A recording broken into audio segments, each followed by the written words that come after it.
tardes, señoras y señores. Sean todos ustedes bienvenidos a este nuevo acto de la Real Academia de San Romualdo de Ciencias, Letras y Artes. Tiene la palabra doña María Elena Martínez Rodríguez de Lema para la lectura del acta.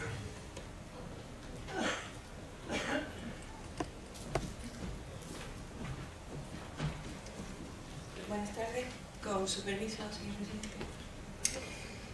En la sesión de la Junta de Gobierno celebrada por esta Academia el pasado 25 de abril de 2018 y recogida en el acta número 327, se acordó incluir en el programa de actos del presente curso la conferencia titulada Repensar España en tiempos de crisis, a cargo del ilustrísimo señor don Antonio López Vega, profesor de Historia Contemporánea de la Universidad Complutense de Madrid, director del Instituto de Humanidades y Ciencias de la Salud, Gregorio Marañón.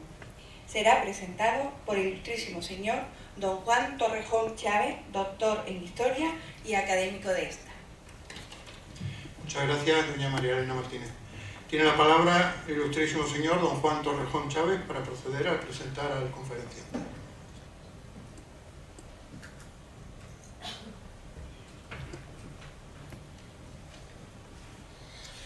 Buenas tardes, señor presidente, con la venia. Como es sabido, nuestra Real Academia programa con bastante antelación el siguiente curso académico y con el objeto de aportar nuevas voces, nuevos conocimientos y nuevas opiniones, recabamos recomendaciones y propuestas. Al respecto, nuestro compañero de corporación, el tan querido y admirado profesor don Antonio Campos, nos comentó la posibilidad de contar con un brillante profesor universitario que desde muy joven dio muestras de una gran valía. Puesta la Academia en contacto con el profesor López Vega, generosamente nos manifestó su favorable disposición a colaborar con la institución. De ello hace ahora justamente un año. Nacido en Madrid en 1978, López Vega es profesor titular de universidad en Historia Contemporánea de la Universidad Complutense de Madrid, director del Instituto Universitario de Investigación, Ortega y Gasset, adscrito a esa universidad desde enero de 2019 y director del Instituto de Humanidades y Ciencias de la Salud, Gregorio Marañón, desde 2017. Es premio extraordinario de licenciatura y doctor por la Universidad Complutense de Madrid con una tesis titulada Gregorio Marañón, biografía intelectual, dirigida por el doctor Juan Pablo Fusi, uno de los más eminentes historiadores españoles. En su trayectoria docente, además de su actividad en la Universidad Complutense, el doctor López Vega ha sido profesor asociado de la Universidad Carlos III de Madrid y profesor visitante de varias universidades extranjeras, tales como la Universidad de Guadalajara en México, la Pontificia Universidad Católica Argentina Santa María de los Buenos Aires, la Universidad de la Provincia de Buenos Aires, la Universidad Católica Santo Toribio de Mogrovejo en Perú y profesor visitante en el mundialmente renombrado St. Anthony's College de la Universidad de Oxford, donde trabajó sobre su libro del que luego hablaré relativo al año 1914 y a la Gran Guerra. En su trayectoria investigadora ha de resaltarse el proyecto de investigación en el que figura como investigador principal, la biografía como género en la Edad Contemporánea, España, Argentina, México, convocado por el Ministerio de Ciencia, Innovación y Universidades para los años 2018-2020, en el que participan investigadores de relieve internacional como Juan Pablo Fusi, Enrique Moradiello, John Juaristi, Enrique Krause, Claudio Lomnitz o Fernando Escalante. Además, ha participado en otros proyectos de investigación, entre ellos voy a citar editar a los clásicos del pensamiento español en el siglo XXI, aplicación de las nuevas tecnologías a la investigación del legado de José Ortega y Gasset y Nación y Nacionalismo Español, no cito más. Igualmente tiene reconocido un sexenio de investigación relativo a los años 2004-2011, que los que estamos en la vida académica sabemos la importancia que tiene el reconocimiento de un sexenio. Su actividad investigadora fue reconocida con el Premio Julián María de Humanidades en la Comunidad de Madrid en su edición de 2012, y entre otras distinciones posee la de ser miembro correspondiente de la Sociedad Peruana de la Historia. En su obra escrita dirige la atención a 4 ámbitos principales: la biografía, la historia de los intelectuales, el liberalismo en España, la ciencia y la medicina. Entre sus publicaciones cabe destacar la edición crítica del epistolario inédito Marañón Unamuno Ortega en el año 2008, obra que apareció cuando su autor contaba apenas con 30 años de edad. La biografía de don Gregorio Marañón, Radiografía de un liberal, del año 2011, que tuvo un extraordinario impacto en los medios académicos, recibiendo el elogio de la crítica especializada y que fue reconocida como el mejor libro del año por el Cultural. Se trata, obviamente, de la biografía del médico y humanista español más influyente del siglo XX. Otro libro extraordinario, fascinante, escrito con un ritmo vibrante y obviamente con una mano magistral, es 1914, el año en que cambió la historia. En colaboración con don José Lasaga Medina, el libro Ortega y Marañón ante la crisis del liberalismo, del año 2017, una obra que muestra algunas de las claves decisivas que explican lo acontecido en el siglo XX español. Junto a estas obras, que son libros, y no cito más, de mayor relevancia, decenas son los capítulos de libros y artículos escritos por el profesor López Vega en revistas académicas, incluidas en índices de calidad sobresalientes, donde también ha dirigido algunos monográficos, destacando los publicados en las revistas como Asclepio, Árbol, Revista de Occidente o el Boletín de la Real Academia Nacional de Medicina. El doctor López Vega ha sido igualmente director de Circunstancias, revistas de Ciencias Sociales del Instituto Universitario de Investigación José Ortega y Gasset, entre los años 2009 y 2015, y es miembro del Consejo de Redacción de la revista CIAN, Revista de Historia de las Universidades, desde el año 2013 hasta la actualidad. Su proyección en la transferencia del conocimiento se reflejó en las exposiciones Gregorio Marañón, médico humanista y liberal, del año 2010, en la que fue comisario ejecutivo y cuya sede estuvo en la Biblioteca Nacional de Madrid y en el Centro San Marcos de Toledo, y La generación del 14, Ciencia y Modernidad, también en la Biblioteca Nacional, año 2014, ambas inauguradas por Su Majestad de los Reyes de España. En su labor como gestor, el profesor López Vega ha sido nombrado en enero de 2019 director del Instituto Universitario de Investigación Ortega y Gasset, adscrito a la Universidad Complutense de Madrid, al tiempo que había sido director del Instituto de Humanidades y Ciencias de la Salud Gregorio Marañón de la Fundación José Ortega y Gasset, Gregorio Marañón, desde 2017.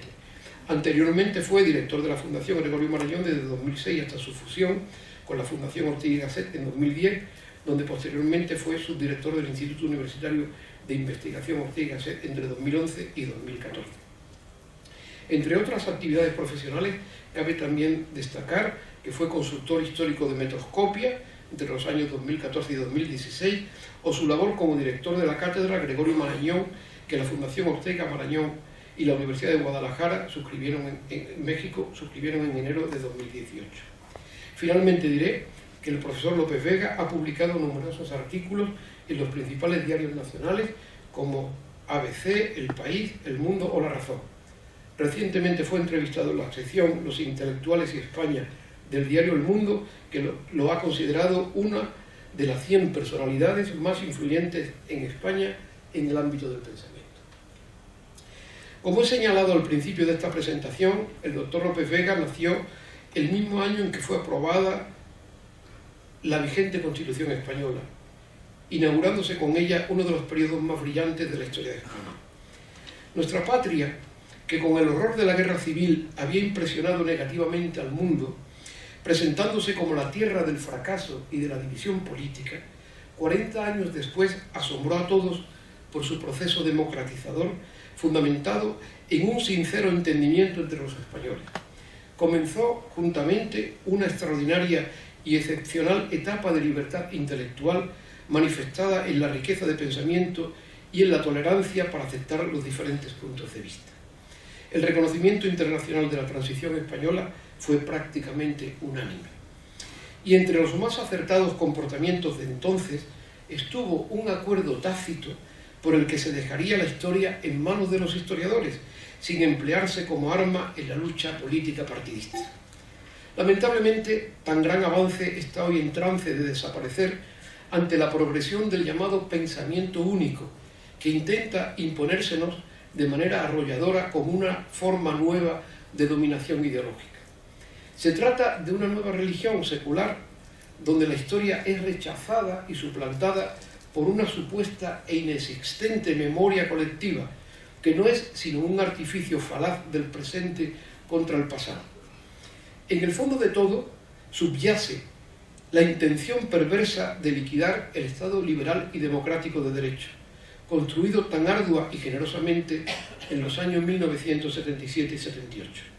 La tan aclamada y modélica transición política española, que asombró, repito, al mundo, sin embargo se presenta hoy como un vulgar y despreciable pacto de trileros.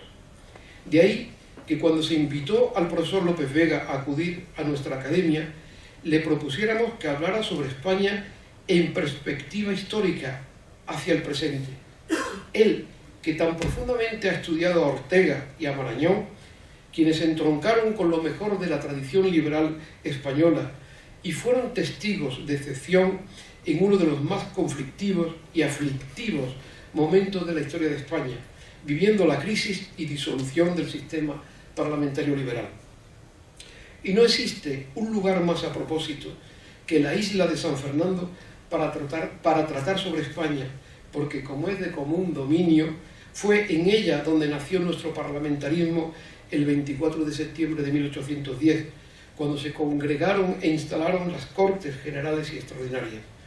En aquella fecha memorable surgió entre nosotros la nación soberana e indivisible, constituida por hombres libres e iguales en derecho, cuyo carácter esencial era el de ser ciudadanos, con independencia de todo lo demás, posición social, riqueza o lugar donde se naciera o habitara, erigiéndose la voluntad general como superior a toda voluntad particular o de grupo.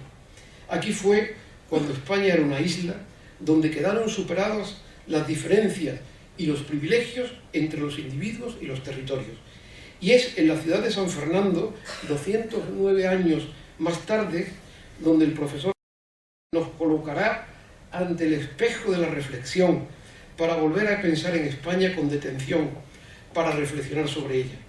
El momento no puede ser más oportuno, pues negros nubarrones preludian el final de la soberanía nacional contenida en el artículo 1 del título preliminar de nuestra Constitución y amenazan con la liquidación de la unidad territorial. La deslealtad al pacto constitucional es tan flagrante que España aparece, una vez más, atada a la implacable rueda de un destino recalcitrante que da vueltas por la senda de la discordia y del enfrentamiento civil. Buena prueba de ello ha sido el comienzo de la 13ª legislatura y el espectáculo vergonzoso ocurrido esta misma mañana en el Congreso de los Diputados, convertido en un auténtico patio de monipodio. Cuando se han escuchado las coletillas y estrambóticas añadiduras a las promesas y juramentos, exentos de toda solemnidad, no puede sino recordarse que en 1810, en nuestras Cortes de la Real Isla de León, nunca se permitió añadido alguno a la fórmula del juramento, debiéndose jurar lisa y llanamente. Y esperemos que en la hora presente no se cumpla el aserto de Sancho Panza cuando satisfizo al bachiller Sansón Carrasco de sus dudas y preguntas diciéndole que cada uno es como Dios le hizo y aún peor muchas veces.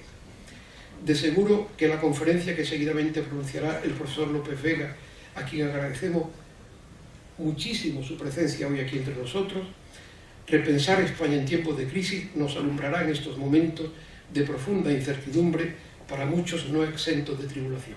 Muchas gracias.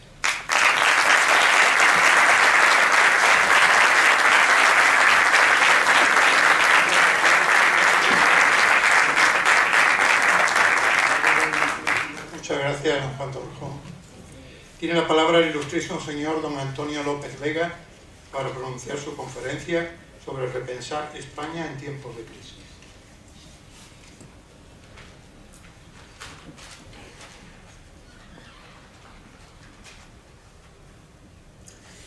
Con la venia, señor presidente, ilustrísimos e ilustrísimas señoras y señores miembros de la corporación, señoras y señores. No quisiera ocultar, antes de comenzar mi intervención, que estoy profundamente conmovido por poderme dirigir a todos ustedes desde esta tribuna, que tanta importancia tiene para todos los que de una manera u otra nos sentimos vinculados a la tradición liberal española.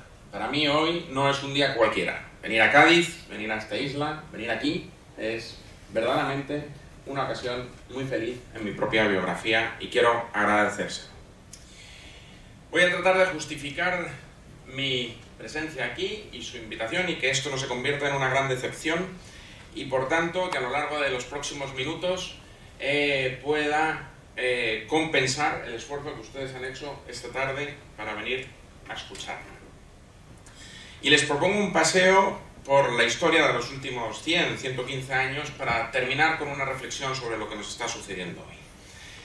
Como es bien conocido, el siglo XX comenzó con la crisis del 98, con la pérdida de los últimos territorios ultramarinos, con Cuba, Filipinas y Puerto Rico, que abrió una imponente crisis de la conciencia nacional. Por primera vez en 400 años dejaba de haber españoles en los dos hemisferios, tal y como rezaba la Constitución de 1812. Aquella crisis dio lugar al nacimiento de una generación bien conocida por todos nosotros, la generación del 98, con aquellos insignes representantes, fundamentalmente literatos, Unamuno, Baroja, los hermanos Machado, los Maeztu, Azorín, etcétera, etcétera. Y se abría paso así una visión, una reflexión sobre España y su significación en la historia. Ellos hablaban de una reflexión sobre el alma de España. Y también, y quisiera llamar la atención porque me parece de relevancia, se abría un movimiento político que de una manera u otra ha venido salpicando la historia de España desde entonces hasta hoy mismo. Un movimiento que llamamos regeneracionismo y que aparecería salpicando nuestra actualidad histórica y política, llamando a la regeneración del país. El representante más insigne de esta corriente era don Joaquín Costa, un aragonés que escribió un famoso e influyente libro en 1902, Oligarquía y Caciquismo, que ha tenido una influencia decisiva no solo en diferentes regímenes españoles, sino también a lo largo y ancho del mundo hispánico, también en numerosos regímenes y caudillos americanos del siglo XX, donde básicamente apelaba a esa necesidad del país de sustentar su regeneración desde lo que él llamaba la escuela y la despensa y, digamos, iniciar un camino de repensar España desde aquel momento en donde la decadencia y el agotamiento llevaba a que aquellas personas que en el momento finisecular les dolía España, por utilizar la expresión unamuniana, llevaban a identificar la esencia de la misma en la tierra castellana. Ya saben que los historiadores somos poco amigos de hablar de esencias nacionales. Las naciones son aquello que los ciudadanos quieren que sean sus naciones, pero es verdad que en ese momento de profunda crisis histórica, aquellos hombres repensaron España desde Castilla. Veían en Castilla, en la Castilla austera y guerrera del Cid de Menéndez Pidal, ese origen desde donde resurgir la idea nacional. También en la idea quijotesca, idealizante, de los artículos que vamos a encontrar sobre Don Quijote en Unamuno y Azorín. También Castilla representaba aquella realidad mística del Greco que nos regaló don Manuel Bartolomé Cosío. Y por supuesto, la Castilla de hidalgos, clérigos, capitanes, teólogos, que también Azorín nos reflejaba en su exquisita prosa. Y cómo no, esa Castilla que todos recordamos de los campos de don Antonio Machado, aquel paisaje yermo, aquellas ciudades decrépitas, esas orografías desoladas, frías, tristes, pero al mismo tiempo nobles. Ese era el origen desde donde repensaban España aquellas gentes del 98. Y ahí nacía una problemática que de entonces a hoy hemos conocido como el problema de España y que nos ha regalado algunas de las más bellas páginas del ensayismo español. También, y no quiero soslayar este detalle, ese problema de España tenía su reflejo en la realidad artística, y lo encontramos en eso que conocemos como la España negra y que podemos ejemplificar en la pintura de don Ignacio Zuluaga, por cierto, el pintor más cotizado del mundo en 1900, o de Gutiérrez Solana. Inmediatamente, como veremos enseguida, y haré una breve referencia esporádica, se abrirían otro tipo de imágenes de la España, que pasaríamos de la España negra a la España, si quieren, de la luz y del color de Sorolla, etcétera, etcétera. Bien, en ese minuto de 1898, las gentes del 14, como las hemos conocido, Ortega, Azaña y sus contemporáneos, eran teenagers del desastre, tal y como los llamaría don Vicente Cachoviu, y reprocharían a estos mayores, y ahora cito a Ortega, su pesimismo profundo, la invención de una España sombría. Para Azaña, por su parte, era un ejercicio, iría mucho más lejos don Manuel, de antipatriotismo, pues no habían sabido reflejar, diría Azaña, que el problema de España era un problema político, era un problema de democracia. Lo cierto, sea más o menos justa ambas acusaciones, es que aquella crisis sirvió de despertador de la nación española en el momento finisecular. Supuso el inicio de eso que hemos llamado Edad de Plata de la ciencia y la cultura española, que es un periodo que comprendemos los historiadores entre 1898 y 1936, el momento de la Guerra Civil, y que es un momento que, fíjense, que le llamamos Edad de Plata básicamente por respeto a Cervantes, que efectivamente, y si me apuran, también a Velázquez, ¿no? que efectivamente son como los epígonos del siglo de oro español, del siglo XVII, y por tanto parece que uno no debería referirse como Edad de Plata o Edad de Oro a ese momento de inicios del siglo XX. Ahí algunos discrepamos porque fíjense que mientras en el siglo XVII efectivamente tenemos una pléyada de gentes realmente extraordinaria, pero son gentes generalmente vinculada al mundo de la literatura o del arte. En tanto que a comienzos del siglo XX, como mostraré enseguida, tenemos prácticamente representantes en todas y cada una de las disciplinas que ustedes puedan imaginar, de ciencias y de letras. Y por tanto, podemos hablar, yo diría, de una segunda edad de oro del mundo del pensamiento, de la ciencia y de la cultura española, o en español. Y es que en 1900, y en tronco con el tema de hoy, como diría Ortega y Gasset en España Invertebrada, España era pura provincia.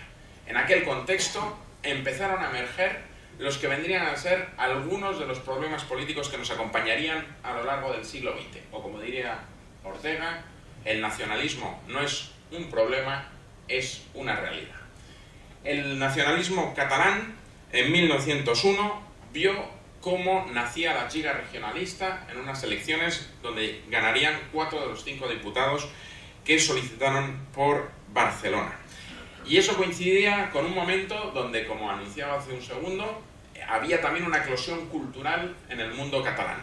Estaba por un lado el modernismo, que podemos ejemplificar en Gaudí, pero también en Santiago Rusiñol o en Casas, y esa Barcelona maravillosa de comienzos del siglo XX, que inmediatamente daría paso a eso del noucentisme, término que inventó Eugeni d'Ors, aunque a veces esto tiende a olvidarse, y que hibridaría, digamos, esa fuerte identidad cultural catalana con esa aspiración política que luego sería palpitante a lo largo de todo el siglo XX, como veremos enseguida. En ese contexto, en Galicia había una débil identidad cultural. El galleguismo era una propuesta cultural muy menor. De hecho, Valle Inclán o Rosalía de Castro, sus mejores páginas están escritas en castellano. Y en el País Vasco asistíamos también en 1895 al nacimiento del Partido Nacionalista Vasco, de la mano de un personaje de escasa, por no decir ínfima, talla intelectual, que es Sabino Arana.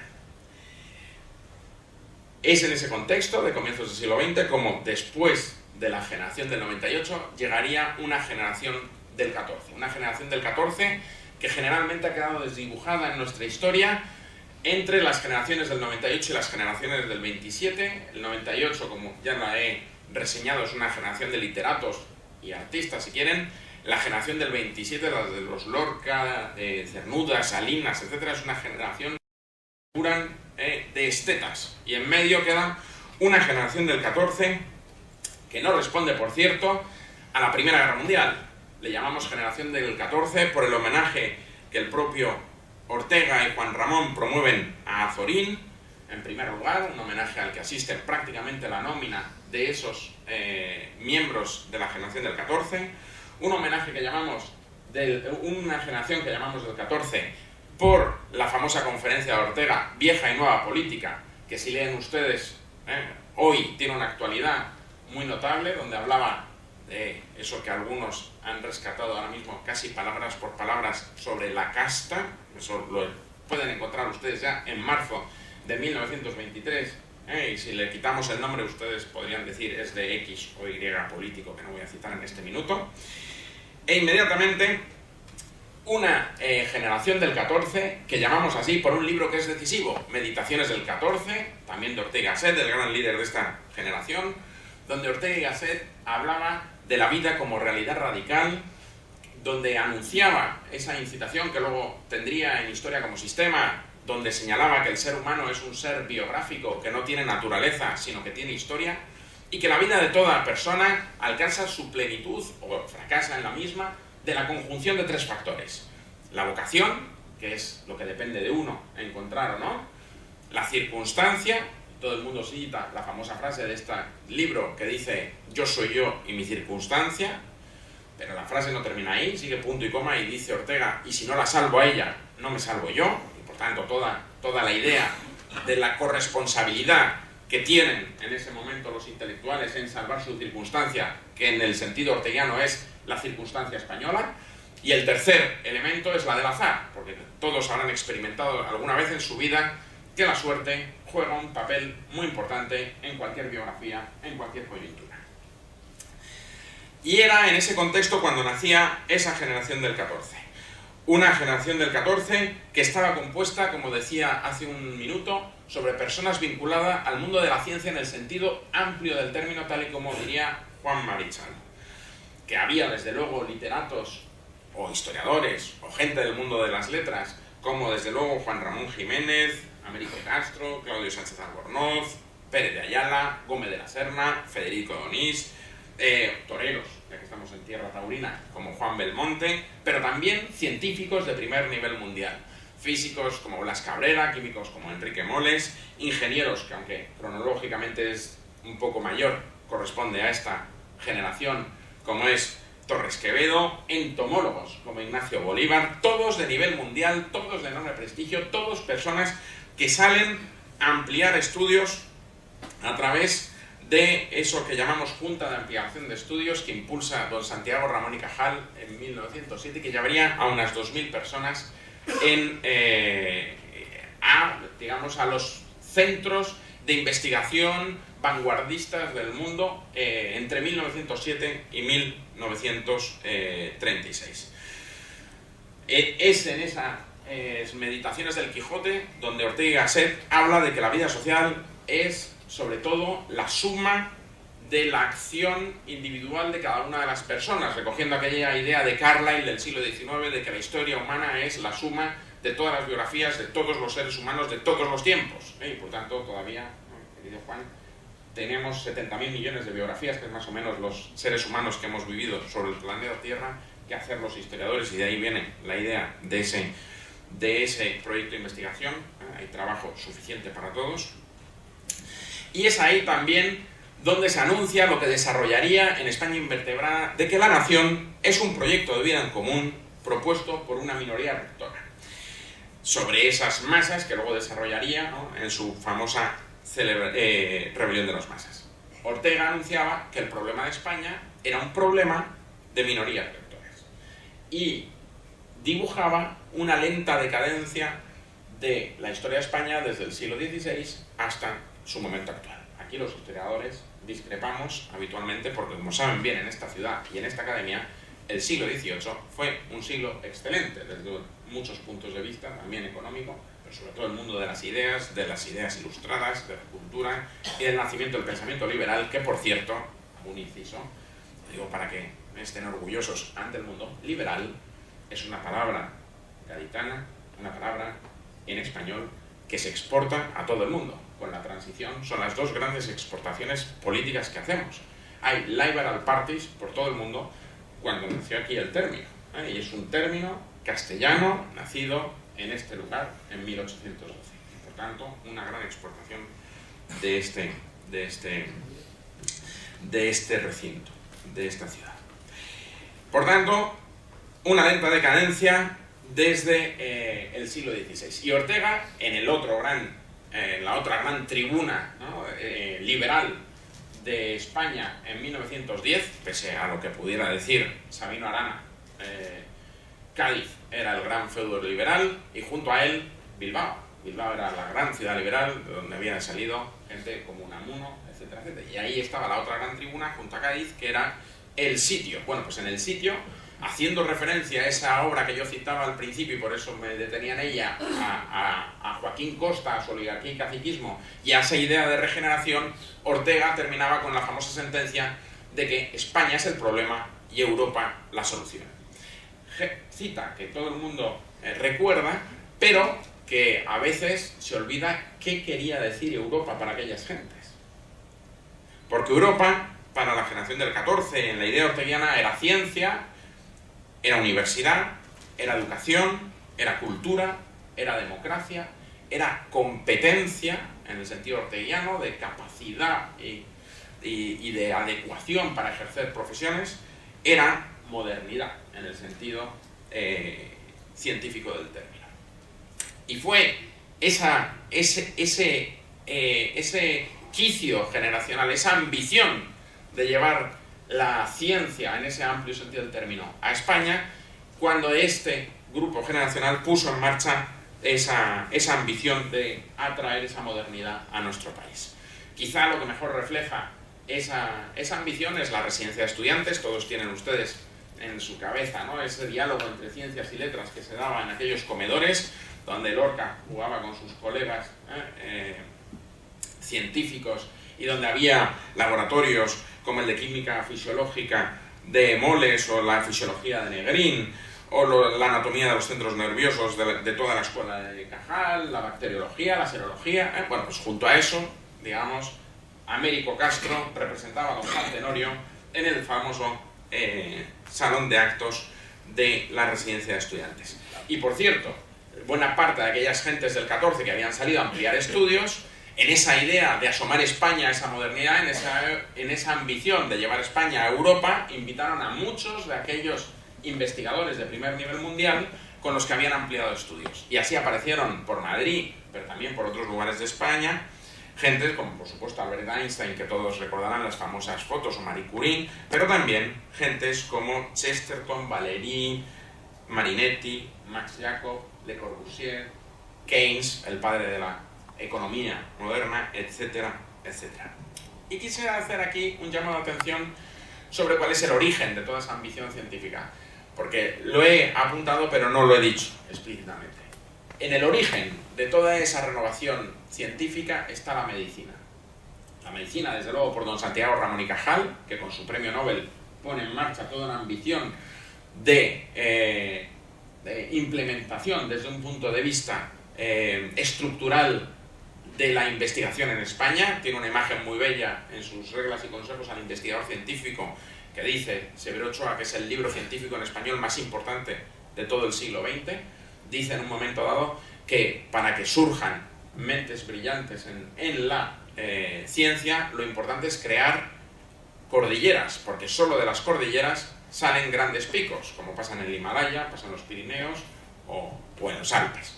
Dice, las grandes figuras egregias que surgen de manera, digamos, espontánea son extraordinarias. Él dice, no lo dice, pero se entiende cuando uno lo lee como yo, ¿no? Él está hablando de sí mismo. Y dice, pero eso es muy raro. Para que surjan grandes picos hay que crear estructuras que permitan que quien tenga el talento pues desarrolle el talento y de ahí surge la idea de esa Junta para la Ampliación de Estudios, que si se fijan es el origen de nuestras becas Erasmus, de los proyectos de investigación y por tanto de ahí emana todo. La segunda cuestión es, junto a Cajal, y por tanto la medicina, Marañón. Marañón, en aquel famoso viaje a las Urdes, lleva al rey, que todo el mundo se fija en la cosa de, ¿no?, en la anécdota de un sitio pobre, incomunicado, con voz y cretinismo endémico, etcétera, etcétera. Pero la realidad es que había muchas urdes en la España de comienzos del siglo XX, que eran focos de aislamiento, donde efectivamente las enfermedades y digamos la desnutrición y el hambre corrían y campaban a sus anchas, y cuando lleva el rey allí Marañón, lo que quiere es asomar y poner a liderar a la monarquía en ese momento, el jefe del Estado, esa ambición de europeizar España. Si queremos que España sea Europa, con eso que he dicho antes, ciencia, universidad, cultura, no puede haber esos focos de pobreza en un país que ambicionamos que sean como los análogos europeos. Ese era, digamos, el emblema de ese viaje, era la idea de europeización que he tratado de subrayar. Y de esa conjunción de ambos, de Cajal y de Marañón, uno en lo investigador y otro en la asistencia médica, surge algo que va a alimentar buena parte de nuestro siglo XX, cruzando regímenes políticos de todo signo y condición. Y es la idea de la medicina como preocupación nacional. Desde entonces la medicina deja de ser un tema de caridad, privado, de iniciativas encomiables, pero digamos particulares, para convertirse en un tema de Estado. Y junto a ello, como diré enseguida, la educación, que es, a mi modo de ver, y en mi modesta opinión, los dos grandes pilares sobre los que se ha fundamentado el extraordinario desarrollo de los últimos 40 años y donde dedicaré la parte final de mi intervención. Por eso quería empezar por aquí, para que veamos de dónde viene todo esto. Junto a ello, además, les digo, y esto es importante, he hecho una referencia al artículo primero de la Constitución de 1812, he hecho una referencia a la importancia que tiene Costa en diferentes caudillos y regímenes americanos a lo largo del siglo XX, y ahora digo que esta generación también es la que recupera el diálogo con América, con la América hispana, porque durante todo el XIX España y América viven de espaldas.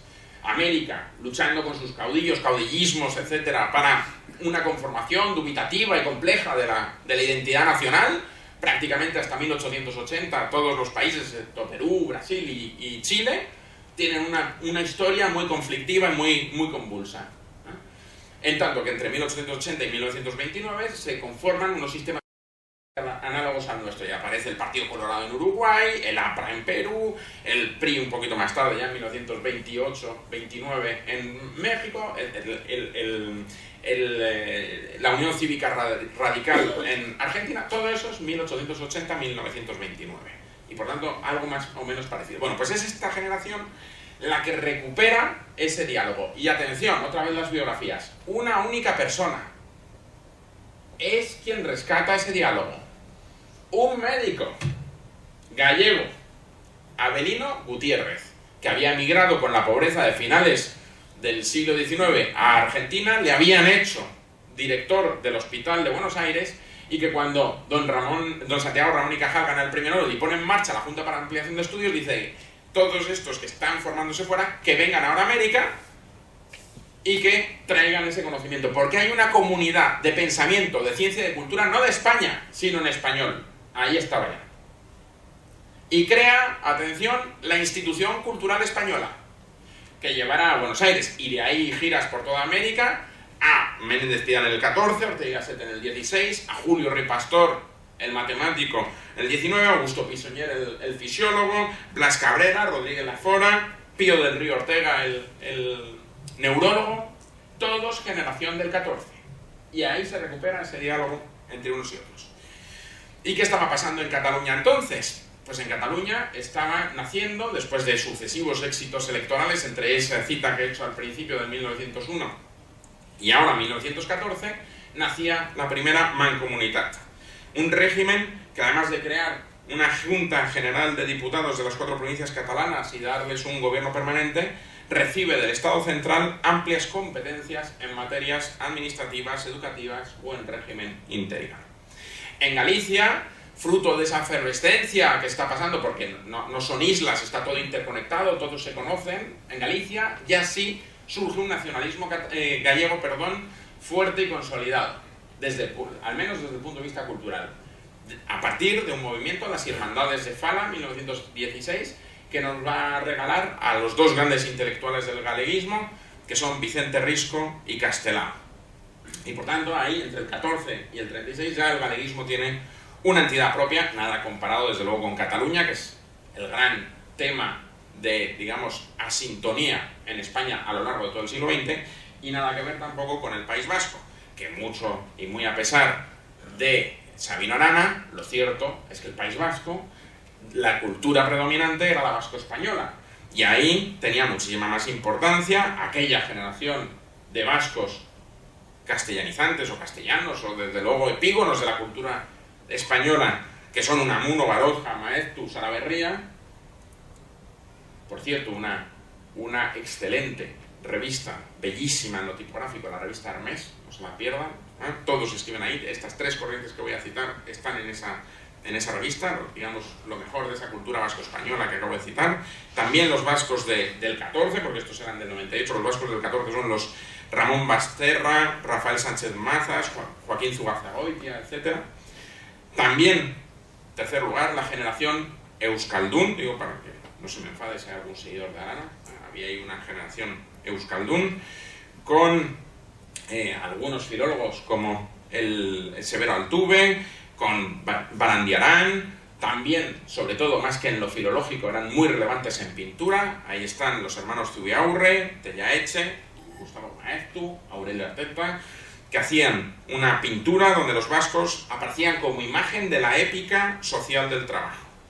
Y también, por cierto, digo esto para que recuerdo de mi maestro, que ya saben es de San Sebastián, Fusi, hay una notabilísima generación de arquitectos vascos. Zuazo, que hace los nuevos ministerios, etc., pero también, y lo cito porque tienen el mismo apellido, aunque según me dicen no tienen nada que ver, José Manuel Aizpurua. Juan Pablo es Juan Pablo Fusi Aizpurua. Bueno, pues José Manuel Aizpurua, que es el arquitecto que diseña el Club Náutico de San Sebastián, que supongo parten conmigo, es sencillamente maravilloso.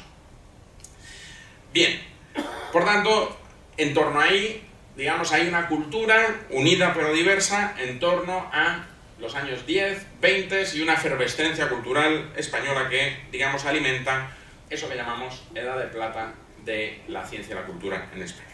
Sería esta generación, y doy un salto en el tiempo, la que tomaría el poder en 1931. Por eso hablamos de 1931, de la Segunda República, como una república de intelectuales, una república que asoma España a la modernidad. Es una república, como saben, que tiene dos bienios muy diferenciados. En el primero, el bienio que llamamos social-hazañista, se ponen en marcha una serie de reformas que en el fondo son acertadas. Los historiadores tenemos un consenso sobre efectivamente que había que articular las diversidades regionales de España, y ahora diré algo del Estatuto de Autonomía de Cataluña de 1932. Desde luego tenía un problema de estructura agraria, la reforma militar que les voy a contar a ustedes, la necesidad de la profesionalización del ejército, que solo llegaría a final del 20 en un sentido que abordaré inmediatamente, y digamos la idea de fondo que alimentaba esta república y que diré enseguida. Pero siendo cierto que esas eran las reformas, unas reformas necesarias e importantes, lo cierto también es que hubo una ausencia de tacto absoluto a la hora de aplicarlas, e incluso en muchas de ellas se fue abiertamente sectario, y desde luego así fue en la reforma por la laicización del Estado, donde el 95% de la sociedad española era católica. Digo que con independencia de que Azaña y muchos podamos compartir que era necesaria la separación indispensable entre Iglesia y Estado, la verdad es que era un país muy distinto al que él pensaba que tenía, y la prueba está en que cuando llegan las elecciones de noviembre de 1933, Azaña pierde toda su representación parlamentaria y se queda solo con 5 diputados. No sé qué ejemplos análogos en la historia de España podemos ver de una hecatombe, digo, no sé, para no citar tampoco acontecimientos electorales luctuosos que últimamente están sucediendo. Pero, y vuelvo a mi discurso, es muy interesante porque este es el primer régimen político que trata de solucionar el que iba a ser el gran tema de la articulación territorial de España, que era Cataluña. El País Vasco no era un problema, no fue un problema en stricto sensu, sino hasta la aparición de ETA en 1959, de lo que diré enseguida algo. He de decir que esa solución que Azaña fundamentalmente propone es extremadamente prudente y responsable. Distinguía a las tres regiones, digo la Constitución de 1931, distinguía a las tres regiones con identidad propia del Estado, desde luego el Estatuto de Cataluña que se aprobaría en el 32, pero también el Estatuto Vasco que empezaría a funcionar en octubre del 36 ya en plena guerra civil, con un resultado verdaderamente extraordinario. José Antonio Aguirre realmente lleva a cabo una acción de gobierno en un contexto de guerra civil realmente muy positiva y muy encomiable. Y por otro lado, la realidad gallega, que como saben, vota el Estatuto gallego en referéndum a final de junio del 36 y llega a las Cortes en una malísima fecha, que fue el 15 de julio de 1936. No era un día para llegar a ningunas Cortes en buenas condiciones. Bien, pero cito esto porque aquella Constitución hablaba de que España era y cito textualmente, un Estado integral. Es decir, autonomías regionales, pero mediante un procedimiento exigente y laborioso, donde se buscaba un Estado integral con ese procedimiento exigente y laborioso frente a aquellos que tenían una visión unitaria del Estado, digamos, las corrientes más a la derecha, porque ya saben que inmediatamente la realidad española se polarizó, y frente a aquellos que desde la extrema izquierda querían una realidad federal de España. Por tanto, era un Estado descentralizado no uniforme que no admitía bajo ningún concepto, y de hecho lo decía explícitamente en el artículo 13, una federación de regiones autónomas que, como saben, está en el origen de la Revolución del 34 y del problema en Cataluña en esa semana de octubre del 34. No era, desde luego, un Estado unitario, como acusaron algunos a la Segunda República con otro nombre. Había detrás un claro concepto de España donde efectivamente había una unidad histórica, una unidad lingüística en torno al castellano, una unidad cultural y estatal, pero que también reconocía en su interior, y ese es, creo, el gran éxito, por lo menos en lo teórico, de esa Constitución, de la existencia de varias culturas particulares. Dicho en otras palabras, sostenía la unidad de lo español dentro de una diversidad que enriquecía esa unidad española, no que la disgregaba. Además, distinguía, digo porque este es uno de los temas que luego nos daría mucho juego, como diría enseguida, en el 78, distinguía meridianamente las competencias exclusivas del Estado. La legislación correspondía al Estado y las autonomías la aplicaban. Hacía prevalecer el derecho del Estado Nacional Español sobre el de las regiones autónomas. Y el Estado y su construcción moderna era el instrumento esencial para la regeneración, y vuelvo a utilizar la palabra de Costa, de esa España que venía en decadencia desde 1898. De esa regeneración nacional que buscaba aquella generación. Y ahí los historiadores, disculpas Juan, creo que nos hemos equivocado, porque hemos focalizado por el drama de 1936 nuestra atención en la guerra civil, en las circunstancias políticas y en la polarización del país, que es verdad que nos lleva a la peor pesadilla de nuestra historia. Y hemos hecho volcar sobre la Segunda República, digamos, un análisis excesivamente político, que es verdad que hay que hacerlo, pero hemos soslayado, cada vez menos, se está recuperando mucho en la historiografía en las últimas décadas, la imagen de lo que realmente fue la Segunda República, que fue un Estado cultural, por utilizar la expresión del propio Fusi. Un Estado que entendía que el fundamento de esa regeneración de España estaría en la educación, en la ciencia y en la cultura, como por otra parte venían diciendo desde 1910. Los datos: 64 profesores y catedráticos y 47 escritores y periodistas en las Cortes. Embajadores intelectuales. Sánchez de Albornoz, estos días es mejor no hablar de embajadores, pero embajadores intelectuales. Sánchez de Albornoz en Buenos Aires. Luis de Zulueta en Berlín. Fernando de los Ríos, primero ministro de Educación Nacional, o de Instrucción Pública, como se llamaba entonces, después en Washington. Valle Inclán en Roma, en la Escuela de Arte de... Intelectuales con excepcional ascendiente en la vida pública española. Cuando hablaba Unamuno, Marañón, Ortega, cualquiera de ellos, todo el mundo se callaba. No enciende la tele ahora, que alguien se calle, por favor. No. Atención, entre 1931 y 1934 los presupuestos en educación se incrementan 50%. Y hay declaraciones de todos de algo que es realmente cierto, y es que el único presupuesto que siempre es rentable es el que se invierte en educación. Porque uno se puede equivocar haciendo una carretera o haciendo... Pero cuando invierte en educación y en ciencia siempre termina revirtiendo en... Lo que pasa es que, como decía Ortega en el número 1 de Revista de Occidente, 1923, cito casi textualmente, no tengo aquí la cita, pero me la sé de memoria, dice: esta revista nace con la ambición de unir los dos lados del Atlántico y ni es ceñudamente científica ni estrictamente literaria, sino que pretende fomentar el diálogo entre ambas culturas. Y dice: esta revista nace de espaldas a toda política, porque la política nunca aspira a comprender las cosas. Porque el político siempre está pensando en las elecciones dentro de 3 días. Y por tanto, claro, la educación y todo este tipo de sistemas estructurales siempre escapan a la mayor ambición del político, porque no tiene ese rédito en 4 años, en nuestro caso, sino que, digamos, requiere de eso que decimos siempre, pactos de Estado que den, porque eso cambia de generación en generación y por tanto se necesita efectivamente estadistas con visión de Estado. En esos años se crean 10.000 escuelas y 7.000 nuevos maestros, para que lo dimensionemos, tantos como durante todo el franquismo. ¿Qué les voy a decir de las misiones pedagógicas que tratan de llevar la educación básica a los lugares más, digamos, o por decirlo más directamente, afuera de las ciudades? La barraca de Federico García Lorca, que todo lo divertido que queramos, al final lo que estaba llevando era el teatro clásico español a todos los rincones del país. Algo que hacemos todos los meses de mayo y junio, y supongo que aquí empezarán en breve. La Feria del Libro es una invención de esta generación del 14, mayo de 1933. La Universidad Internacional de Santander, primer rector Menéndez Pidal, Las Cabrera, la idea de que los jóvenes que están en la universidad puedan convivir con figuras de relieve mundial durante un par de semanas y que vean que no son marcianos con antenas, que detrás del gran científico hay personas, otra vez las biografías, que alimentan las vocaciones, que alimentan el conocimiento. La Facultad de Filosofía y Letras, dirá Julián Marías, ya que has dicho que soy premio Julián Marías, lo cual me enorgullece mucho, me parece que es una de las grandes figuras de la historia de España de la segunda mitad del siglo XX. Dirá Marías que estudia en esa universidad, es la mejor institución universitaria española de la historia.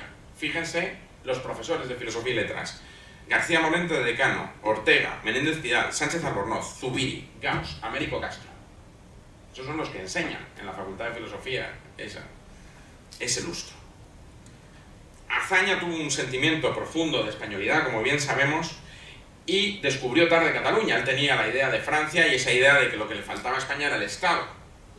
Descubrió tarde Cataluña y, por cierto, le decepcionó y tiene páginas amarguísimas contra Cataluña después del 37. Garcés, en la velada de Benicarló, ya saben que es una reflexión sobre lo que le está pasando a España y que juega con los personajes como digamos, con identidades políticas. Garcés, que vendría a ser él, habla con una agriedad de Cataluña como no habrán encontrado ustedes en ningún comentarista político puedan imaginar de la actualidad. Se refiere a Cataluña con esa acritud como lo hace Azaña en ese momento final. Y fíjense, es precisamente Azaña, en esa guerra civil, en ese momento, quien hace aquella apelación a la paz, la piedad y el perdón. Aquel discurso del verano de 1938 que está en el fundamento de eso que llamamos Tercera España, que no es que no fueran ni con unos ni con los otros, sino que estaban divorciados del giro que toman los acontecimientos ante el espectáculo espantoso de ver cómo el país se despeña por el precipicio del odio, el rencor y la incomprensión. Y a partir de ahí, fíjense, en 1937, el quicio, esto es lo que estudia Santos Julián en el último libro, ese que llaman Transición, y le han dado todos los premios, porque dice que esta idea de la transición, de la reconciliación nacional, viene de ahí, de 1937, y que luego va alimentándose a lo largo de diferentes facciones, de dentro y de fuera del régimen, de dentro y fuera del exilio, del exilio interior y del exterior. Eso durante los 40 años que llevarán a 1975. Por tanto, Azaña tiene esa idea de la Tercera España y esa idea de la escuela, municipio de soberanía, municipio de ciudadanía, con derechos y con deberes, que a veces se nos olvida que ser ciudadano también conlleva una serie de deberes. Creía en la solidaridad de los pueblos hispánicos, en la unidad de España, con la preeminencia del Estado sobre todas sus regiones y todas sus autonomías. La solución constitucional de 1931 parecía mesurada, pero era inadmisible, desde luego para los catalanistas españoles que trataron de... Perdón, los catalanistas de Cataluña, ¿no? que se levantaron en el 34 y luego dieron un golpe dentro del bando republicano en la propia guerra en mayo del 37, y también a una fractura que se produce en el ejército español a comienzos del siglo XX. El ejército español había sido consustancialmente ilustrado y liberal desde el 18 y durante todo el 19. Es parte del sistema español del 19. Todos o prácticamente todos los primeros ministros, Espartero, Narváez, O'Donnell, Martínez Campos, Serrano, todos militares.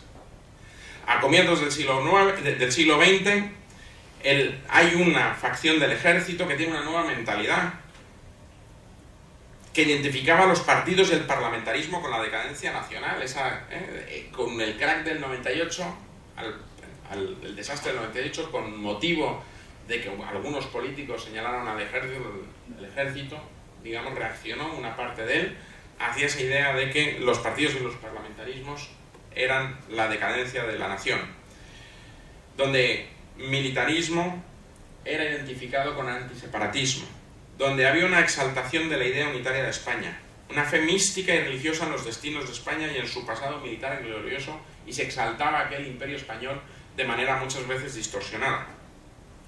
Frente al nacionalismo liberal español del XIX, que efectivamente se nutre y que tiene una de sus patas fundamentales en ese ejército del siglo XIX, nace un nacionalismo español de la mano de esa facción del ejército que estaba fundamentado en una teoría nacionalista, militar, que hacía del ejército el símbolo de la unidad nacional, donde el catolicismo era definidor exclusivamente de lo que significaba España. Pero añadiré más, obviamente el catolicismo es una parte indispensable de la historia de España, pero es que ahí lo convertían en algo excluyente, como si no hubiera católicos en la otra España, donde la idea que sustentaba esa facción que daría el golpe de Estado de julio de 1936 era un Estado autoritario, fuerte, centralista, como clave de salvación mesiánica, que es lo que alimenta la idea esa de cruzada nacional que utilizarán, por cierto, con un éxito sobresaliente. Una de las victorias de Franco fue apropiarse del término nacional. Por eso los historiadores siempre en clase les digo, póngalo usted entre comillas, porque los otros no son internacionales, o sea, no son marcianos. Si nosotros somos los nacionales, ¿qué son los otros? Por tanto, un éxito en términos de militar y de campaña y de guerra realmente importante para las aspiraciones de la opción del golpe, ¿no? Pero, y vuelvo a lo que me interesa, que también tenía una idea exclusivista de la cultura y de la idea de España. Culturalmente, deroga desde luego los estatutos de la República, pero fíjense, Vizcaya y Guipúzcoa, que habían sido traidoras a la causa, otra vez entre comillas, nacional, no conservan el concierto, pero Álava y Navarra sí, que se habían sublevado con Mola. Represión de los líderes nacionalistas, con Pains, pero también Blas Infante, que conocen ustedes bien aquí en Andalucía. Prohibición y persecución de manifestaciones culturales, banderas, himnos, cultura, etcétera, etcétera. También centralización administrativa, y esto tiene también importancia en relación con lo que voy a decir al final con la Constitución del 78. Completa uniformización legislativa. Idea, y vuelvo a América, de la hispanidad de los pueblos de América bajo el fundamento de una comunidad espiritual bajo el catolicismo. Sin embargo, y pese a todo ese esfuerzo de Franco, que en mi humilde opinión es la única guerra que pierde, la de la cultura, la de las ideas, a pesar de todo ese esfuerzo, el problema regional no iba a desaparecer, porque como decía al inicio, no era un problema, era una realidad. Y claro, donde iba a reaparecer con más fuerza y con más intensidad y con mayor importancia era donde había sido siempre el mayor sustrato político y cultural, que era Cataluña, no era el País Vasco. Donde, por cierto, digo, para los más jóvenes, el caudillo veraneaba, o sea, veraneaba en San Sebastián.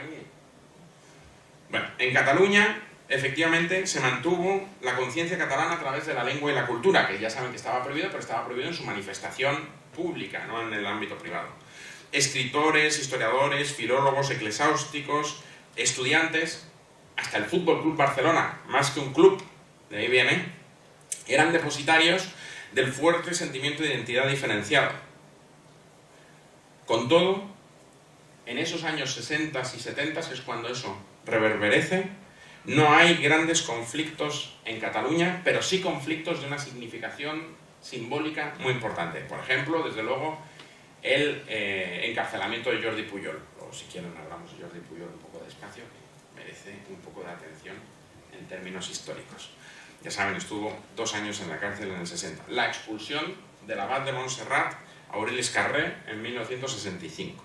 El resurgimiento de la cultura catalana, ya con publicaciones como la primera revista en catalán, hasta donde yo sé, es 1959, Serrador. En el 61 al 75, lo digo por si alguno de los más mayores se ha olvidado, pero todos, buena parte de ustedes, no vamos a generalizar, que los españoles, digo, los historiadores no generalizamos, eran entusiastas de la Nova Cançó, que daba conciertos ni más ni menos que en la Complutense y todo el mundo iba allí a cantar en catalán. Resurgimiento y aparición de nuevas editoriales catalanas. Sex Barral, el boom latinoamericano, los Vargas Llosa, todo eso es Barcelona. Pintor Tapiés, escritores como Salvador Espriu, historiadores como Vicens, que renueva toda la historiografía española, de ahí emanamos todos. Y luego, desde la perspectiva economicista, Jordi Nadal, Fontana, etcétera, etcétera.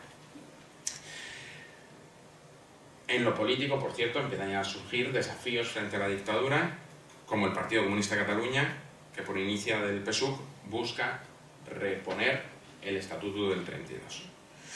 En el País Vasco también hay una cierta efervescencia del vasquismo, también a través de poetas, filólogos, antropólogos y también sacerdotes que luego entroncarían, por cierto, con el movimiento de ETA. También a través de las costumbres y los deportes rurales, pero desde luego menos intenso que el catalán, como digo, aunque sí más radical, fruto del surgimiento de ETA, que efectivamente introduce la violencia. 1959 creación, primer asesinato en 1968, nada que ver con el PNV, mientras el PNV es un partido conservador de origen, digamos, ideológico vinculado al catolicismo y, digamos, al carlismo, en cierta manera. El ETA entronca con movimientos de liberación nacionales que proliferan por todo el mundo. Es de ideología marxista-leninista y nada que ver con el PNV. Por tanto, con el terrorismo que empieza a ejecutar desde el 68, busca esa liberación de lo que ellos llamarían Euskal Herria, un término que viene desde la noche de la Edad Media al menos, frente a aquella cosa que se inventó Sabino Arana, que es Euskadi, que es un neologismo absolutamente, en fin, curioso, con un éxito, por cierto, también, porque hoy todo el mundo habla de Euskadi, pero nada que ver en términos históricos, tiene mucha mayor raíz lo de Euskal Herria que lo de Euskadi. Cito simplemente, entre el 68 y el 75, 47 asesinatos, el más notable, el de Carrero Blanco, como recordarán, y también 27 etarras muertos en choques con la policía. Durísima represión de jóvenes vascos revolucionarios. Lo interesante de todo esto es que el franquismo logra exactamente lo contrario de lo que busca, y es que se convierte en revulsivo, toda esa represión en revulsivo de una conciencia vasca que estaba muy limitada y que era muy menor. Amplísima, les recuerdo simplemente la amplísima movilización que provoca el juicio de Burgos, y cuando muere Franco, en torno a 1975, hay 400 personas encarceladas vinculadas a ETA o al mundo Abertzale y varios centenares en el sur de Francia. En Galicia la acción es menor, pero también hay un resurgimiento cultural, cito, Editorial Galaxia, La Longa Noite de Ferreiro, La Nova Cançó Galega, la Unión de Povo Galego, en fin, una cierta autoconciencia de la diferenciación cultural. Con todo, Lo único, y por eso lo reseñaba, que pone de manifiesto esta reacción regionalista con cierto éxito, desde luego en el País Vasco y en Cataluña, mejor dicho, en Cataluña y en el País Vasco, es el único fracaso de Franco, que es el fracaso de la España una grande y libre, puesto que realmente había una España diversa que se podía sentir identificada en ese proyecto de bien común que yo citaba al principio y que apelaba a Ortega, en España invertebrada. Había que buscar un proyecto de vida en común porque no es un problema, es una realidad. De ahí viene la famosa conllevancia orteguiana de Cataluña. Y de, oiga, no ataque eso porque no lleva a ningún lado, ¿no? Tiene que buscar usted iniciativas comunes que aunen, que sumen a los catalanes a ese proyecto de vida en común que llamamos España y que además se enriquece por la cultura, la identidad y la diversidad catalana. Llega la democracia y entonces aparece como sinónimo de autonomía. Reconciliación nacional y Europa, en los dos sentidos que he venido describiendo, y que entroncaba 1975 con la generación del 14, y por eso me detuve en ella. Esa idea de reconciliación que tú apelabas también y que efectivamente es justo reivindicar, venía, y por eso citaba lo de Azaña, de toda esa generación. Esa idea de Europa, de reformas que se pondrían en marcha desde entonces y que terminaría, digamos, si ejemplificamos en el emblema, desde luego, de la incorporación a las comunidades económicas europeas en el 86, pero sobre todo, digamos, donde lo vemos todos, es en el año 92 con Barcelona y Sevilla, como, ¿no? Emblemas de esa nueva España moderna, dinámica, abierta.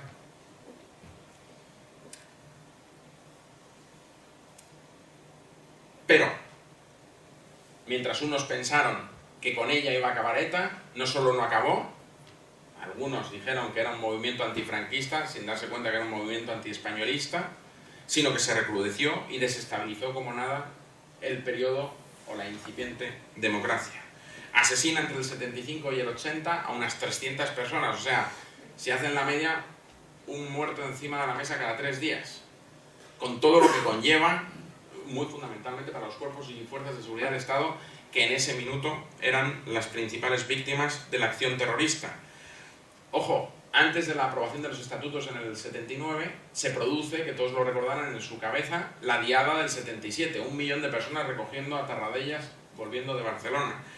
Y, por si alguno lo olvida, porque a veces la memoria es engañosa, cuando ustedes estaban luchando por la democracia, el grito de guerra era libertad, amnistía y estatuto de autonomía. Digo, para que sepamos también dónde estábamos. Entre el 77 y el 79, el dominio electoral en Cataluña era de la izquierda. Y en esa discusión se pierde esa hegemonía que tomará Convergencia y Unió ya hasta el año 2000, que presidiría la Generalitat Montilla. Pero en la incipiente democracia quien gobernaba en las instituciones catalanas eran, digamos, PSUV, Partido Socialista, etc. Tras 40 años de dictadura, si en 1931 el problema regional era sobre todo y ante todo Cataluña, en 1977 seguía siendo sobre todo y ante todo Cataluña, pero también el País Vasco y de manera dramática. Y también surgió entonces expresiones de identidad regional en Andalucía, Valencia, Canarias, Asturias, Extremadura, Aragón, días de la región, fechas significativas vinculadas a la región en cada uno de estos lugares, banderas antiguas o inventadas, que se inventaron banderas por doquier, demostraciones folclóricas y culturales. La Constitución del 78, a diferencia de la del 31, que buscaba hacer frente a ese problema de Cataluña, que era el problema real que tenía desde la articulación del Estado, tenía la necesidad no solo de atender el problema catalán y vasco, sino además que tenía una idea vaga, confusa, mal perfilada de cómo abordar la transformación de la organización territorial del Estado. Y ahí es donde se inventa el sistema autonómico, donde se trataba de integrar 3 realidades, porque la evolución histórica era la que sigue. La España, digamos, nacionalista española heredada del franquismo, que existía, ahora nos hemos olvidado, ¿no? Y nadie parece que estaba, pero había ahí, Franco se muere en la cama, no por la oposición. La realidad de las nacionalidades que veían su propio pasado y su cultura como constitutivos de esa identidad, las tres que he citado, Cataluña, País Vasco y Galicia desde luego, y luego la de las regiones que iniciaban la democracia, reivindicando esa propia identificación con un pasado y una personalidad singular.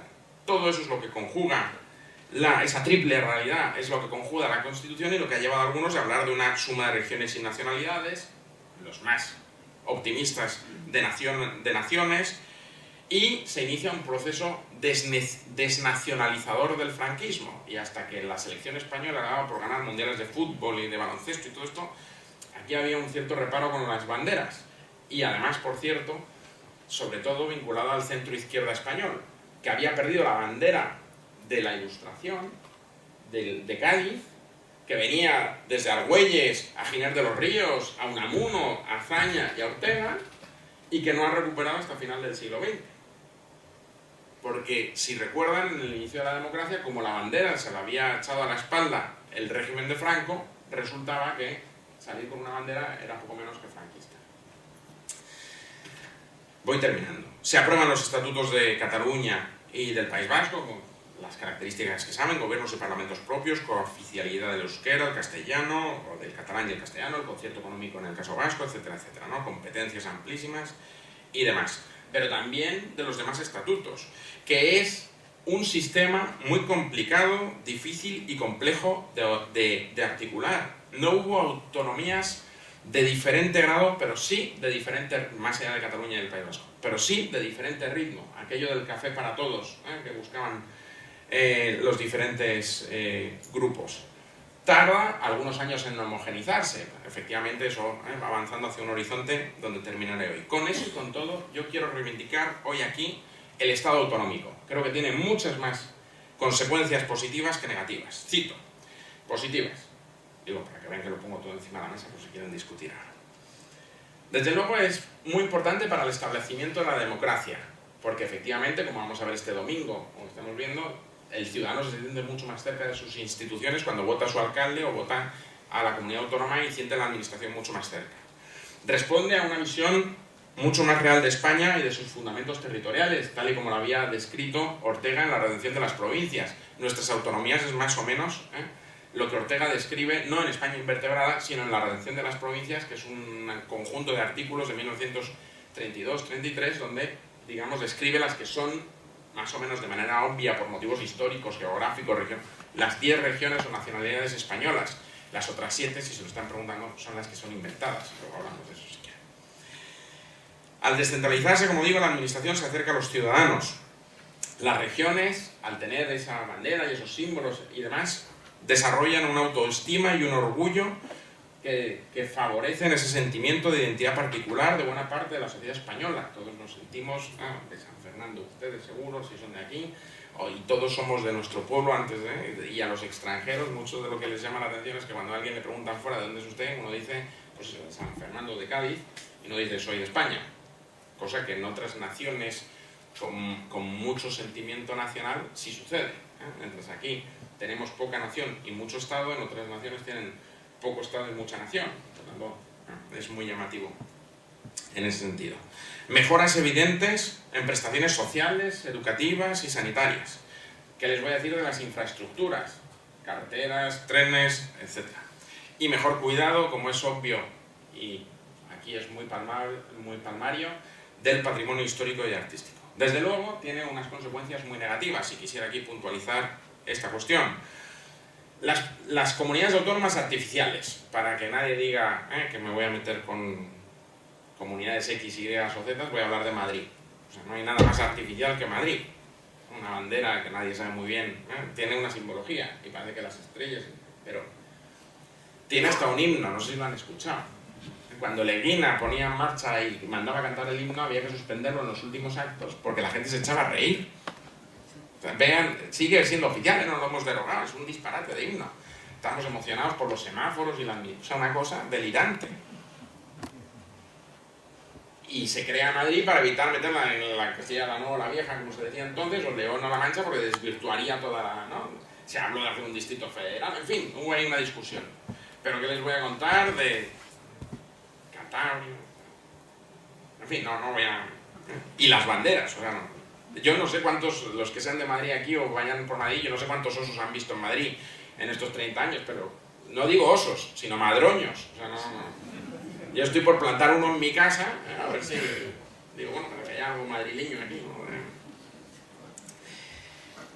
Extraordinaria complejidad burocrática y administrativa. Y ojo con las superposiciones. El ejemplo es las diputaciones, obviamente, pero hay muchísimas, y en Madrid, por ejemplo, se ve muchísimo, ¿no? Porque claro, coinciden las tres administraciones y con una fortaleza colosal, ¿no? La relajación de competencias esenciales del Estado. Para muchos, el gran... Constitución del 78, como en materia educativa, con un problema evidente en Cataluña y el País Vasco, donde se abre la puerta a la desaparición en las autonomías lingüísticas diferenciadas del propio castellano, donde el nacionalismo separatista es muy influyente en medios académicos y docentes, donde ni Juan ni yo seguramente tengamos ninguna posibilidad de ganar una plaza como profesores en la Universidad de Cataluña, de Barcelona o del País Vasco, porque no sabemos euskera. ¿No sabes euskera? Digo, a ver si estoy diciendo no sabemos euskera y resulta que sabe, ¿no? Desde luego, como ya dijo Tomás y Valiente, su carácter indefinidamente abierto alimenta todo ese nacionalismo político. No hace falta que les explique a ustedes lo que ha supuesto esto en el tira y afloja de cuando han necesitado un cuarto de kilo de diputado para hacer gobiernos. Excesiva conflictividad entre el Estado y esas autonomías. Pero no hablo ahora ya solo de Cataluña, sino acuérdense de esos casos donde era un problema las ambulancias porque llegaba el señor a la frontera y decía, no, aquí no, y el hombre muriéndose de la ambulancia.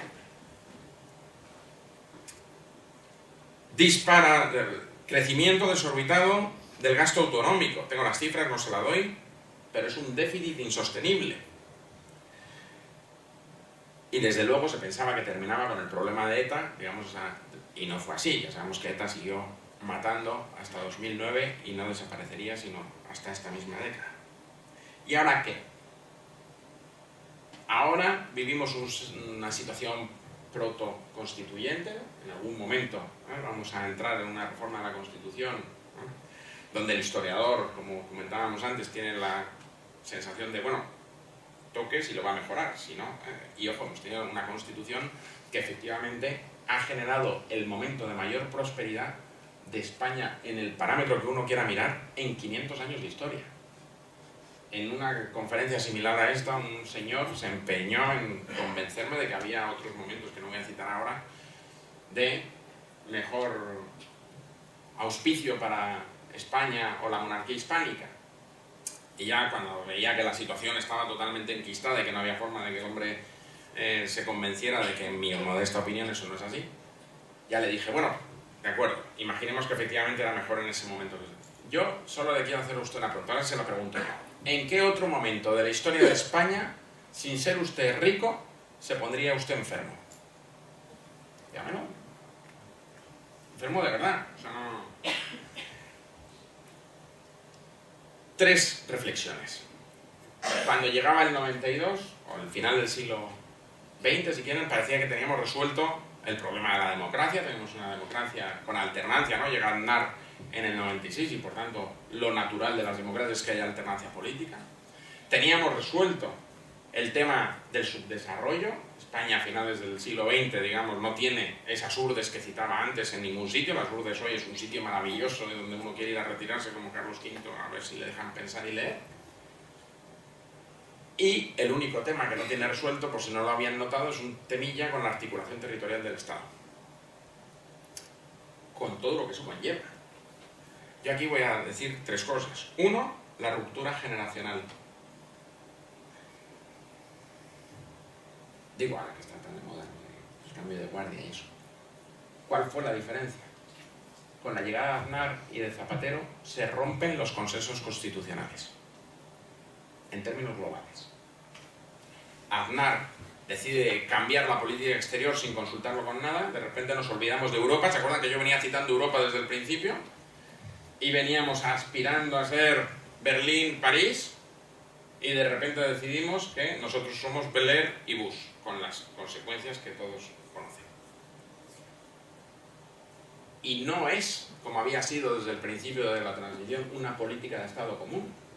nadie discutía, porque hasta el Partido Socialista, que había dicho OTAN de entrada no, y eso no es exactamente Europa, pero digamos bloque occidental y normalización de nuestra posición en un escenario, por cierto, que se debe a Calvo Sotelo, alguien generalmente olvidado en esto, siempre pasamos por Calvo Sotelo, así como no, el presidente que hizo muchas cosas, luego hablamos de eso si quieren.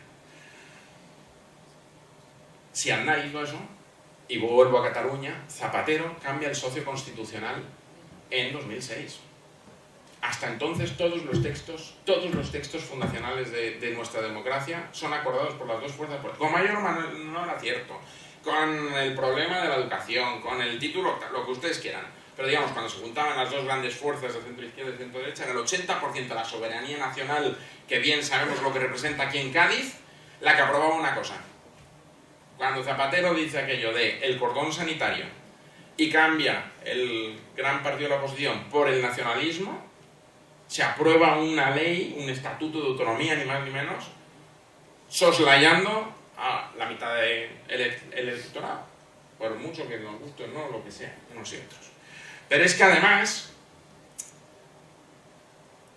el estatuto ese que se aprueba en 2006, que en mi modesta opinión tiene bastante que ver con la situación que estamos viviendo ahora y con la inacción del gobierno popular entre el 2011 y el 2018, creo que son responsabilidades compartidas, en su preámbulo dice una cosa delirante desde la perspectiva socialista. Y es que los derechos históricos prevalecen sobre los derechos ciudadanos. En Cádiz no hace falta que yo explique, San Fernando, qué son los derechos ciudadanos. Pero desde luego, desde la perspectiva socialista, decir que un señor por nacer a un lado de un río tiene más derechos que por nacer al otro lado de un río, Pablo Iglesias, el de verdad, el otro, se retorció en la tumba. 200 años, bueno, 100, porque es 1888, de socialismo, así, pum. Cuando el socialismo de origen, las ideas progresistas, es que a uno no le discriminen por dónde nace, qué padres tiene, qué oportunidades, sino genera igualdad de oportunidades, justicia social, pues eso, los derechos históricos lo rompe. Un error histórico. Y termino con una tercera reflexión. La corrupción. Ojo, en mi opinión, no es un problema del sistema. El sistema está funcionando muy bien. De hecho, el sistema está encarcelando a los corruptos, tanto como el yerno del rey o el presidente del Fondo Monetario Internacional, pasando por presidentes de comunidades autónomas con las garantías del Estado de Derecho, como es natural. Pero el sistema está funcionando. Tenemos un problema, y por eso hacía referencia a lo del déficit, de élites políticas, de líderes políticos. Pero ojo, a ver si cuando vayamos a cambiar la Constitución resulta que desvestimos al santo. Porque hasta donde yo sé, más o menos con sus cosillas, está funcionando. Y como decía, los últimos 40 años de historia de España son los mejores de los últimos 500, con sus problemas, no digo que no. Por tanto, tenemos un problema de líderes, sí, y por tanto tenemos que focalizarnos en cómo hacer que nuestros líderes políticos sean mejores en todo término. Pero tenemos sobre todo, digo, ya que me he metido un poco con los políticos, tenemos sobre todo un problema con nuestro proyecto de vida en común, que es lo único que puede desactivar el tema de Cataluña. Si en el 75 ustedes decidieron generosamente para que gente como yo, que vengo de una extracción normal, media baja, media normal, tuviéramos becas, pudiéramos, o sea, porque éramos razonables, que a ver, como sigo contando, me estaba sonrojando como con mi abuelo, o sea, que no me digas todo eso. Pudiéramos tener becas, salir a estudiar fuera, tener todas las oportunidades sin estar preocupados por el sostenimiento familiar.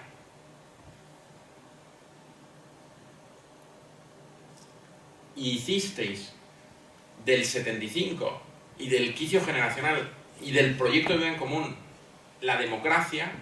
¿Se acuerdan aquello, no? No es un problema de monarquía o república, sino de democracia o dictadura.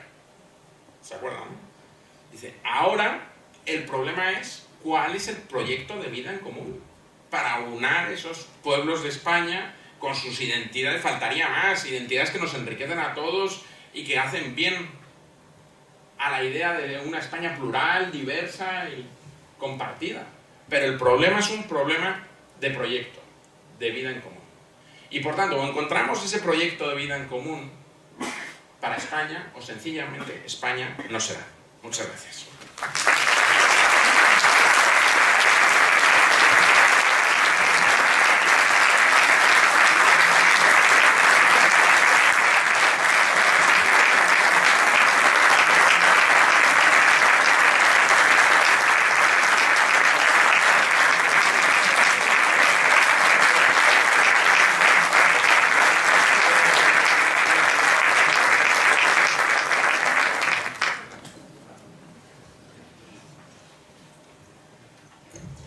Enhorabuena por esta magnífica exposición de lo que es España, de lo que ha sido en los últimos tiempos y de lo que puede ser en el futuro. Magnífica presentación de altísimo nivel. Muchísimas gracias. Enhorabuena. Muy bien, yo agradezco la presencia de todos ustedes, autoridades, migrantes, señoras y señores académicos, y de todos ustedes, señoras y señores, agradezco su presencia. El próximo acto de la Academia será una conferencia sobre avances en patología prostática.